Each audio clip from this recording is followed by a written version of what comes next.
चलो बच्चों, तो ट्रांजिस्टर के कुछ फॉर्मूले रट मारते हैं। ज़्यादा दिमाग नहीं लगाना है हमें। ट्रांजिस्टर सिंपली 3 इनपुट डिवाइस है, जिसमें से, या 3 टर्मिनल डिवाइस बेहतर है मुझे ये कहना चाहिए, जिसके 3 पॉइंट होते हैं। दिखने में कुछ ये इस तरह होता है, ऐसी ऐसी 3 टांगें होती हैं। इनमें से एक टांग को इमीटर कहते हैं, एक को बेस कहते हैं, एक को कलेक्टर कहते हैं।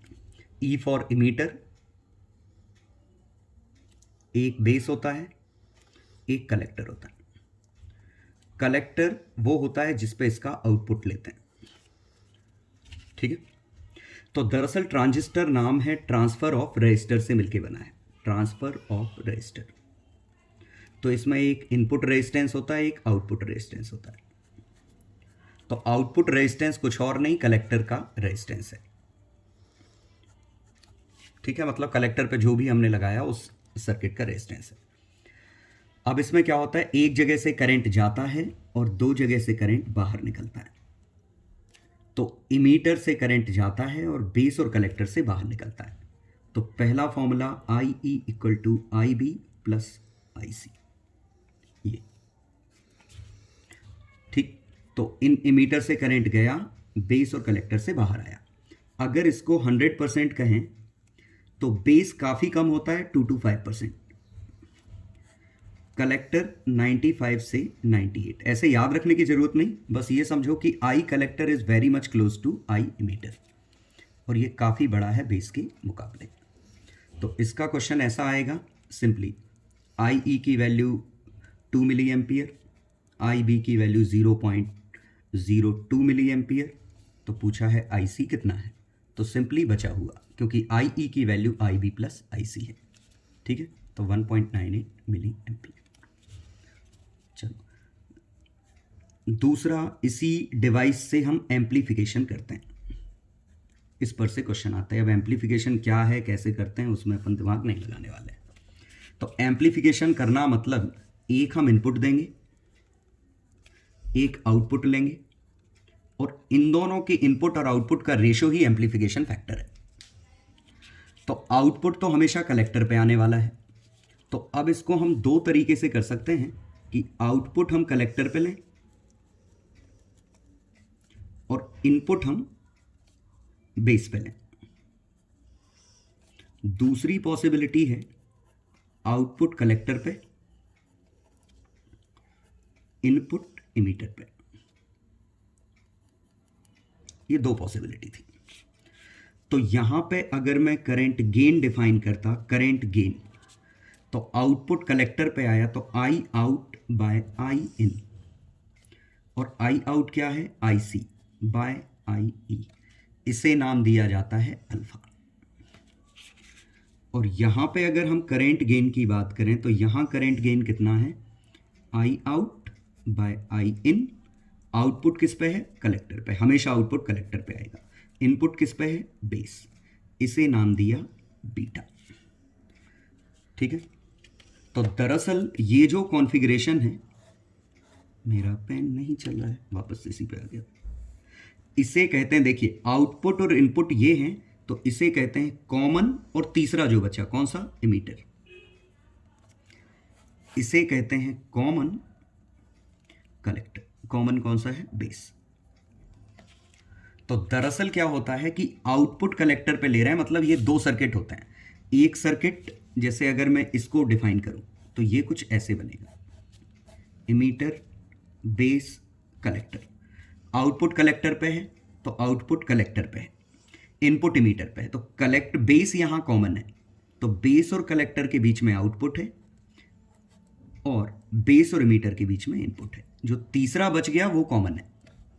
तो एक यहां सर्किट है, एक यहां रेजिस्टेंस है, ये इस तरीके से बनेगा। तो बस अब ये आपको सोचना है कि कैसे याद रखेंगे कि किसको अल्फा कहते हैं, किसको बीटा कहते हैं। ये आप किसी तरह याद कर लो। मैं तो ऐसे याद रखता हूं, बी फॉर बीटा। न्यूमरेटर हमेशा कलेक्टर है, कलेक्टर मतलब जो कलेक्ट कर रहा है, आउटपुट ले रहा है। इससे आपको याद रखे रहेगा कि आई सी ऊपर है। अब आई भी इसमें नीचे है तो बचा हुआ आई सी इसमें नीचे होगा, ठीक। चलो अब इस पर से क्वेश्चन। तो पहला क्वेश्चन आता है, relation in alpha and beta. तो I E equal to I B plus I C बना, दोनों को डिवाइड कर दो बाय किससे, आई सी। तो I E by I C equal to I B by I C plus 1, और ये बना 1 अपॉन अल्फा, ये बना 1 अपॉन बीटा प्लस 1।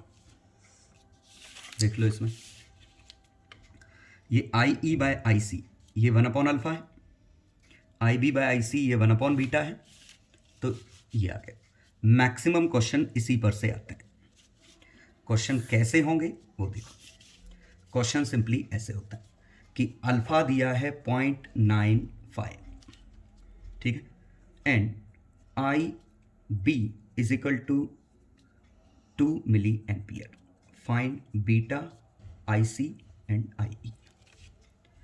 अब जरा समझो, अल्फा की वैल्यू 0.95, ये यहां से आपको समझ में आ जाएगी कि 0.95 देने का मतलब, क्योंकि कलेक्टर 95 से 98 है, इमीटर 100% है, तो इन दोनों का रेशो 0.95 के ऑर्डर का आएगा। तो ये अल्फा अप्रॉक्सी 0.9 से 1 होता है। बीटा काफ़ी बड़ा होगा, क्यों? बीटा इन दो का रेशो है 100, ये 50 के ऑर्डर का। 100/2 करो तो ये 20 से 50 कुछ ऐसा बड़ी वैल्यू आएगी। चलो, तो अब देखते हैं, अल्फा ये दे रखा है, आई भी ये दे रखा है, तो अब हमें आंसर निकालना है। तो हम कैसे लिखेंगे कि आई ई अगर एक्स होता तो यहां से आई सी सीधे अल्फा एक्स होगा, क्योंकि इन दोनों का रेशो ही है 0.95x। तो आई बी की वैल्यू 0.05x है, लेकिन ये दे रखी है 2 मिली एम्पियर, तो x की वैल्यू 40, ये 1/20 है ना, x की वैल्यू 40 मिली एम्पियर आ गई। तो आई ई की वैल्यू 40 मिली एम्पियर, आई बी की वैल्यू 2 मिली एम्पियर, आई सी की वैल्यू 38 मिली एम्पियर। अब हमें बीटा चाहिए, और बीटा किसका रेशो है? कलेक्टर और बेस का रेशो। तो I C by I B 38/2, that means 19। तो एक तो क्वेश्चन ये आएगा जिसमें वैल्यूज दे रखी होंगी, ये रिलेशन बस आपको क्या याद रखना है, या तो आप सिर्फ इतना याद रख लो, इससे काम चल जाएगा, ठीक। और लास्ट क्वेश्चन इसमें कि voltage gain, power gain, current gain, ये सब पूछा जाए। ये तो क्वेश्चन सिंपली ऐसा आएगा कि एक ट्रांजिस्टर है, common emitter type, common emitter type transistor है, जिसमें आई ई की वैल्यू 5 मिली एम्पियर है। अल्फा या बीटा कुछ दे रखा होगा, तो जैसे इसका बीटा दे रखा है 20, और रेजिस्टेंस आउटपुट दे रखा है 20 ओम या 200 ओम, रेजिस्टेंस इनपुट दे रखा है 10। तो अब हमें करंट गेन निकालना है। अब कॉमन इमीटर है, तो आउटपुट कलेक्टर पे है, इनपुट हमारा बेस पे है। अच्छी बात है, बीटा इन्हीं दो का रेशो है, ठीक है, तो यही वैल्यू हमें 20 दे रखी है। अब रेजिस्टेंस गेन क्या है? कॉमन सेंस से आउटपुट और इनपुट का ratio, R out by R in, जो कि दे रखा है 200/10, 20। तो वोल्टेज गेन क्या है? Current gain into resistance gain, दोनों का मल्टीप्लाई कर दो 400। पावर गेन क्या है? I² R, तो आई गेन का whole square into R gain. I gain कितना है? 20 का होल स्क्वायर, और इत्तेफाक से रेजिस्टेंस गेन भी 20 है। तो बस क्वेश्चन में सीधे ऐसे करना है कि आपको बस बीटा याद रखना है। बीटा दिया है तो उससे बाकी चीज़ें मैंने पूछी नहीं, लेकिन हम निकाल सकते थे कि I C by I B equal to beta 20 है, लेकिन यहाँ आई ई दे रखा है, तो अगर आई बी को मैं x मानूं तो आई सी 20x है, तो आई ई 21x है, इन दोनों का समेशन। ये क्वेश्चन में कितना दे रखा है? 5, तो x की वैल्यू 5/21। तो ये अपना स्ट्रेट फॉरवर्ड कॉन्सेप्ट था, ठीक। 2 क्वेश्चन चाहो तो ट्राई कर लो। Question 1, if alpha equal to 0.98 and IB equal to 0.3, milli ampere, resistance out 60 ohm या 600 ohm, resistance in 1 ohm, fine.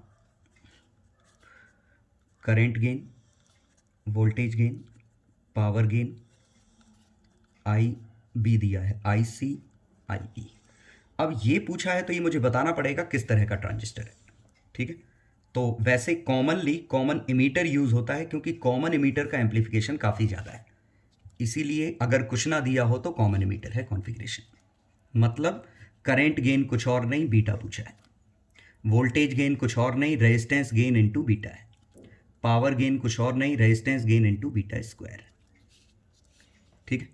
अब अल्फा बीटा याद रखने की बजाय हम सिंपली ये समझेंगे, आई ई अगर एक्स है, अल्फा 0.95, तो ये alpha times I E 0.95 X, I B 0.05 X, I B दे रखा है 3 मिली एम्पियर,